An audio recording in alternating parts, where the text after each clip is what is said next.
Hello and welcome to Tantrum House Studio 3. I'm Will Meadows. And I'm Sara Meadows, and today we're looking at Loot the Body.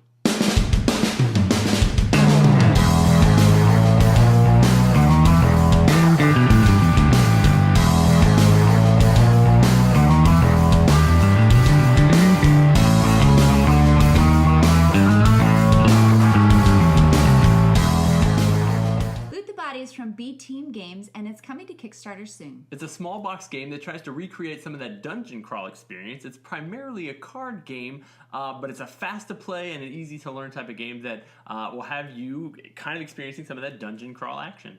Yeah, it's also a dexterity game. So let's take a look at the prototype components. The setup for the game is super simple. You first compile 3 stacks of cards in order to build the dungeon deck. The stack is made up of traps, monsters, and treasures with 3 boss monsters added in. Then everyone chooses a character and takes their deck of action cards, and then you're ready to go. On each turn, a new card from the dungeon is revealed. Players choose an action card to play, lay it face down, and then race to grab a die. The last player will not get a die and will also not be sharing in the loot for this round. Players then roll for initiative and resolve their attacks in order. A critical hit will land them twice the loot, and a critical fail will leave them reeling. One of the elements that makes the game most interesting is the color coding. Green monsters are the weakest and can be attacked by any card in your hand. Yellow monsters can be attacked by yellow and red action cards, and red monsters can only be attacked by red cards. So you have to be really quick when deciding which card to play before grabbing for that die. And obviously, you get a lot more loot for the more difficult monsters.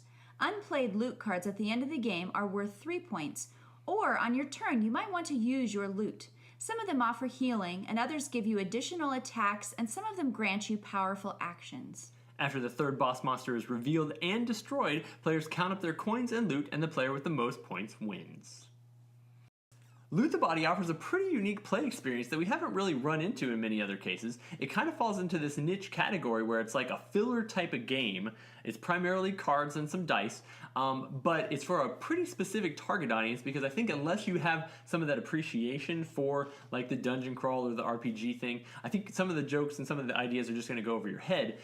If you appreciate those types of things, then I think you can get into it and maybe it'd be something that would be a lot of fun for your group. We've played it with a number of different people and we've heard a lot of different feedback from folks. Some people have said things like, you know, I wish it was a little meatier and had more like unique bosses or something. And we've also heard like, you know, I wish the cards did a little bit more, but I don't really think that's what this game is trying to be. It's trying to be a very light, very quick, jump into the dungeon, beat some monsters, roll some dice, and jump back out and use all that terminology that you like in those experiences. So I think it's going to kind of depend on the player, but I do think it offers kind of a unique experience that we haven't seen a whole lot of.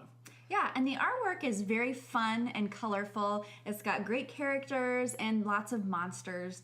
One thing I wish they might have added is maybe some more iconography on some of the cards. The first few times we played it, we had to reference the manual a few times to know how much loot did we get from this monster and this treasure, and I think all of that could have been eliminated had there just been some iconography on the cards. But even so, it is easy to teach game, and it goes by very quickly. The rules were a little bit loose, like we did kind of have to make up some stuff as we went along, but I think that was okay. We were able to come to a pretty quick consensus on all the questions that we had. We did send those suggestions on to the designer as well, so I hope that the final version that you guys see will be a little bit more refined on the artwork. Maybe we'll incorporate some of that iconography, and will really just be a more solid, meaty game than the prototype that we received. We didn't mention it, but obviously they were prototype components, so I'm sure that a lot of those pieces will change to some extent before you get to the final version. Yeah, if this sounds like something that you'd enjoy, check out Loot the Body on Kickstarter.